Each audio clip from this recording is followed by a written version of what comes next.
नमस्कार दोस्तों, Manu short hand classes में आपका स्वागत है। डिक्टेशन 110 शब्द प्रति मिनट शुरू होगी 3 सेकंड बाद।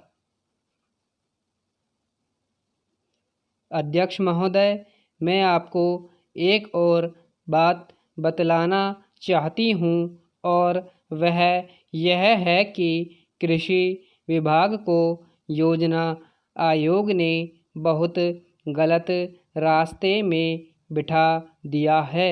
उन लोगों के पास लड़ने के लिए दम नहीं है और देश में खाद्यान्न का उत्पादन बढ़ाने के लिए जो योजनाएं चाहिए और उनके लिए जो धनराशि चाहिए वे उनको पूरी तरह संस्वीकृत नहीं करा पाते हैं। कृषि विभाग तो ज़मीन की तरह आधार होता है और उसी पर देश के लिए पर्याप्त अन्न पैदा करने का महान भार है। इसलिए यह बहुत आवश्यक है कि अधिक अन्न उपजाने के मार्ग में जो भी आवश्यक कदम यह विभाग उठाना चाहे उसमें किसी तरह की रुकावट न हो। बहुत सी हड़तालें हो सकती हैं, मजदूर काम से बरी हो सकते हैं,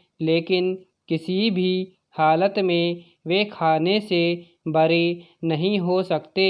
अब हम देखते हैं कि मिलों और कारखानों में हड़तालें हो जाती है, छुट्टी हो जाती है, तो आम काम के दिनों की अपेक्षा लोग उन दिनों में ज़्यादा खाना खाते हैं, ज़्यादा दावतें करते हैं। आज यह हमारे लिए सर्वाधिक महत्व का विषय है कि हमारा अन्न का उत्पादन उस गति से बढ़े ताकि हम अपनी खपत से अधिक उत्पादन कर उसका निर्यात कर सके। सरकार तथा इस मंत्रालय के लिए यह समस्या एक बड़ा सिरदर्द पैदा कर रही है। हर एक विभाग में बड़े बड़े अधिकारी बैठे हैं और हजारों रुपए के बड़े बड़े वेतन ले रहे हैं, लेकिन मुझे दुख के साथ कहना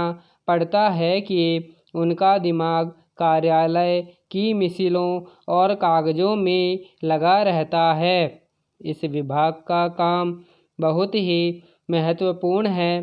प्राकृतिक कोप के कारण जो समय समय पर हमारी फसलों को नुकसान होता है, इससे भी अपनी फसलों की रक्षा करने के लिए आवश्यक कदम उठाना इसके जिम्मे है।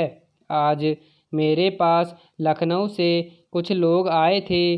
वे बोल रहे थे कि यहाँ दिल्ली में इस अवसर पर ठंडी हवा चल रही है और आप यहाँ दरवाज़ा बंद करके बैठे हैं या आराम से लेटे हैं, लेकिन हमारी जान खतरे में है। वहाँ ओले गिर रहे हैं और हमारी गेहूं की फसल खतरे में है। अब यह इस विभाग का काम है कि चूँकि हवा में पानी ज़्यादा होता है, इसलिए फसल के बचाव के लिए उस पर नियंत्रण किया जाए जिससे फसल की हानि न हो।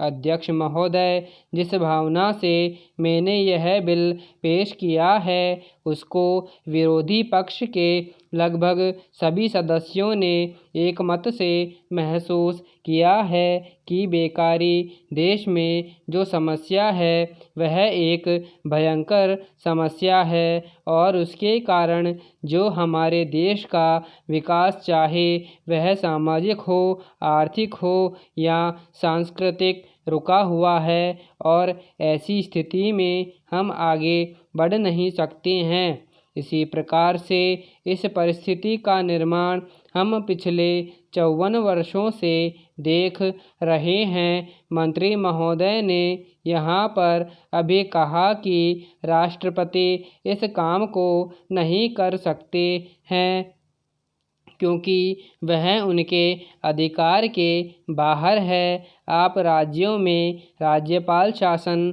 स्थापित करते हैं जब यह देखते हैं कि किसी राज्य में वहाँ की व्यवस्था, वहाँ का विकास ठीक नहीं हो रहा है, जब किसी राज्य में गड़बड़ी फैल रही हो, विकास का काम समाप्त हो गया हो और जिम्मेदारी से लोग काम न करते हों, तो वहाँ पर राज्यपाल शासन स्थापित किया जाता है। ऐसे बहुत से उदाहरण हमारे देश में मौजूद हैं। उसी प्रकार से हमारे राष्ट्रपति हैं और अगर देश में हर तरह की स्थिति वर्षों तक चले तो कोई कारण नहीं है। आपात के रूप में राष्ट्रपति इस देश की सुरक्षा के लिए, इस देश की उन्नति के लिए जिम्मेदारी अपने हाथ में न ले सके।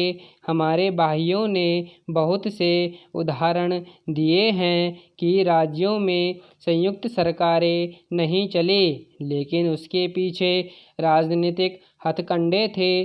अगर कोई राजनीतिक पार्टी जिम्मेदारी से काम नहीं करती तो विधान में यह स्पष्ट है कि राष्ट्रपति शासन अपने हाथ में ले। मैं एक उदाहरण देता हूँ कि संविधान में आदिवासी हरिजनों उत्थान के लिए प्रण किया गया था कि 10 वर्ष में उनके सामाजिक स्थिति तथा आर्थिक स्थिति को सुधार देंगे, लेकिन यह सरकार उसमें भी असफल रही। उसको एक बार 10 वर्ष के लिए बढ़ाया गया और दोबारा फिर 10 वर्ष के लिए बढ़ाया गया। इसी तरह से उसको बढ़ाते जा रहे हैं, लेकिन उनकी आर्थिक और सामाजिक उन्नति आप नहीं कर पाए हैं। इस काम में सरकार बिल्कुल असफल हुई है। पिछली बार सरकार पर अविश्वास का प्रस्ताव भी आया था और वह पास होने वाला था। इसलिए मेरा कहना है कि हमारे देश में यह जो बेकारी की समस्या है वह एक बहुत ही भयंकर समस्या है। धन्यवाद। समाप्त।